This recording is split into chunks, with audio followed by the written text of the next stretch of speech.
கடந்த 10 ஆண்டுகால அதிமுக ஆட்சியில் பராமரிக்கப்படாமல் பாழடைந்த குடியிருப்புகளை பார்வையிட்டார் வீட்டு வசதித்துறை அமைச்சர்.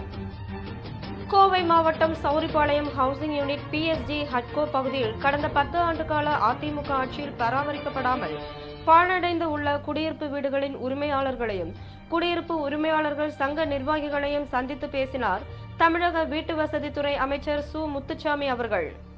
இந்நிகழ்வில் கோவை மாநகர் கிழக்கு மாவட்ட திமுக பொறுப்பாளரும் முன்னாள் சட்டமன்ற உறுப்பினருமான நா. கார்த்திக் அவர்கள், கழக சொத்து பாதுகாப்பு குழு துணைத் தலைவர் பொங்கலூர் நா. பழனிசாமி, மாநகர் மேற்கு மாவட்ட பொறுப்பாளர் பையா என்கிற கிருஷ்ணன், கிழக்கு மாவட்ட பொறுப்பாளர் மருதமலை சேனாதிபதி, பீளமேடு பகுதிக்கழகம் 1 பொறுப்பாளர் வே. பாலசுப்ரமணியம், பீளமேடு பகுதிக்கழகம் 2 பொறுப்பாளர் மா. நாகராஜ் மற்றும் திமுக நிர்வாகிகள் உடனிருந்தனர்.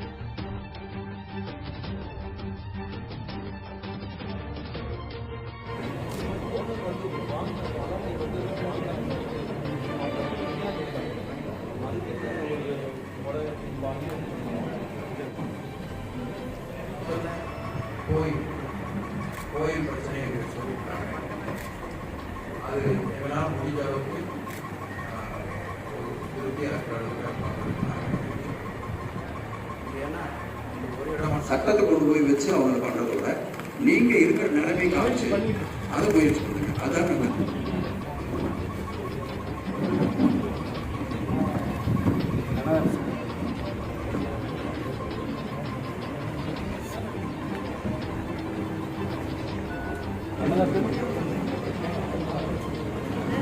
Another